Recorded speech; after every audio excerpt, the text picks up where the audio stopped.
Hi, this is Ruth Theresa with One Inspiring Woman, and today we're going to be talking about a little bitty minor planet called Chiron and how he is going to be affecting us and how he has already affected us.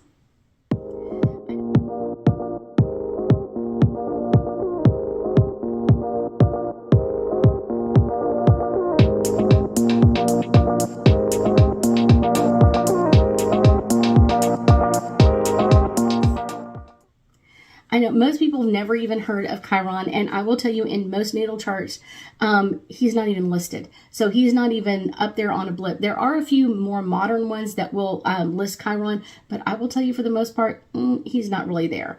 And so it's one of those, it takes a little bit of time to kind of find out like how he affects us, what is he up to, kind of that sort of thing. So I think it's really interesting that this modern planet is kind of like, it's kind of like out there so far. He is literally out there between Saturn and Uranus, way, way, way out there. He is considered, by mythological standards, he is considered a son of Saturn, so that makes sense that he's all the way out there at Saturn. But because he's so far out, the planets that are further away from us affect us globally. They really bring a lot of energy to large masses of people, like a country or a state or a huge city.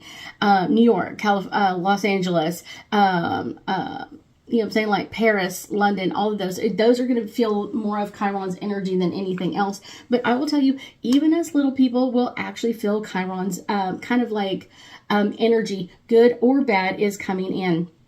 Chiron was first discovered in 1977, and we've kept an eye on him. He does not have a perfect elliptical orbit. Like most of the planets have a pretty good elliptical orbit, and Chiron is kind of out there, and so he really doesn't. I will tell you, it kind of turns on a couple of different axes is what I found, and it's one of those, I will say, getting acquainted with Chiron has really helped me bring a lot of understanding, not only to myself, but to several of my clients as well. Chiron has a history of being a wounded healer. So he's going to bring up things like emotional scarring or healing to bring peace and comfort, because if you don't work through it, you kind of get stuck in it. So it's one of those, he's bringing up old issues, old dramas, old traumas, so you can work through them and let them go. Because if not, it's kind of like you're always having that issue, you're always having it over and over again, and it really never gets cleared up 100%. So this is what kind of Chiron does for us. It's kind of like, okay.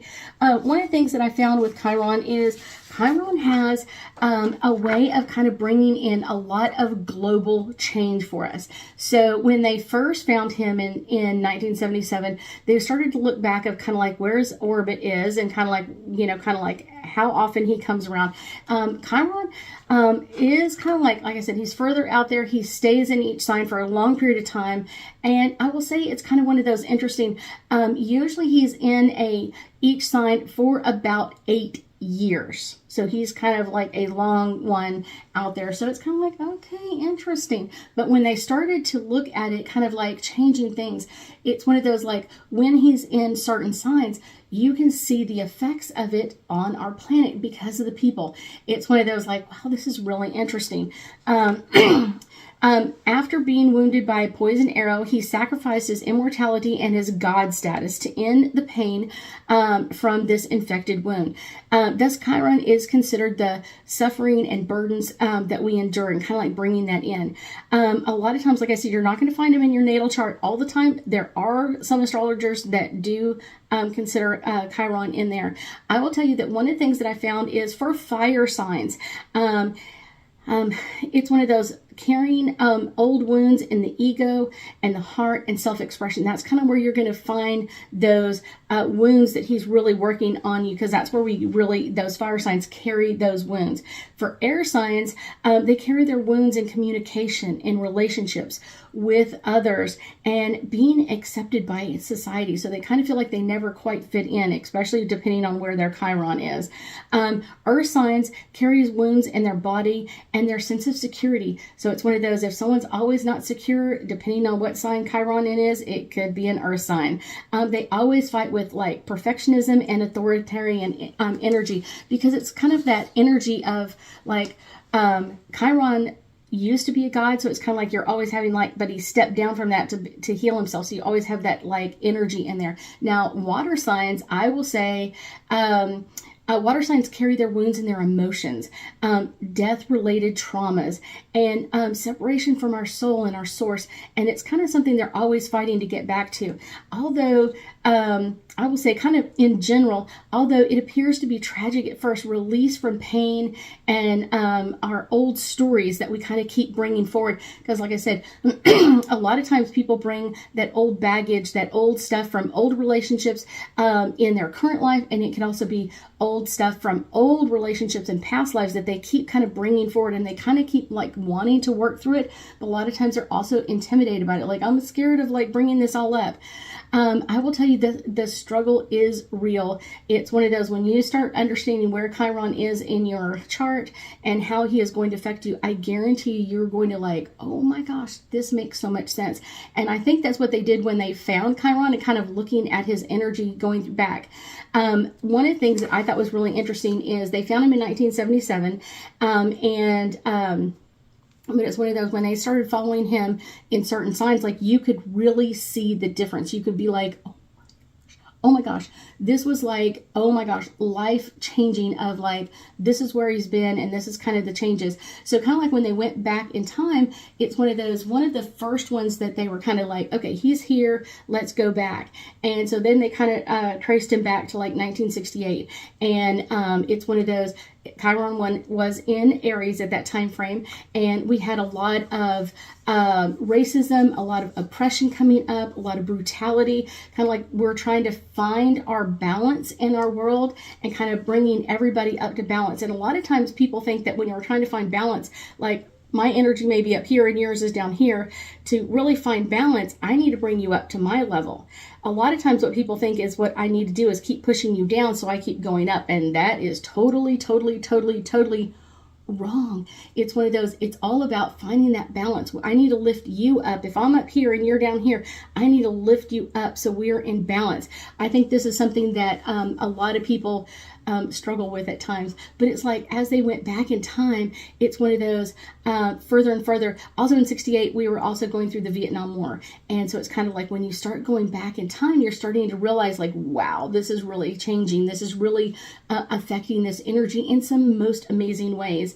I will tell you that kind of the, that was the Vietnam War. Then they go back into kind of like, all the way into like 1918, and he was also in Aries at that time frame. But it's one of those, it was all related to like World War I. That was right around that time frame. And also kind of the Spanish flu was going on at that time, and literally millions of people died. Millions and millions and millions of people died from the Spanish flu. And it's one of those, it was literally considered the lost generation, because there were so many people that passed. There really wasn't a lot of people to kind of bring forward those ideas or kind of bring forward that energy. I will tell you, it's one of those, like when we have a huge upgrade in technology or software or something like that, I kind of take note of where Chiron is, because a lot of times that will kind of really show you where that energy is, and that can be really amazing.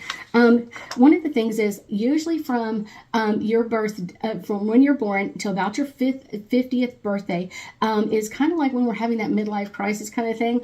A lot of times we are also experiencing our Chiron return. Our Chiron is visiting the same place in the sky where it was when you were born.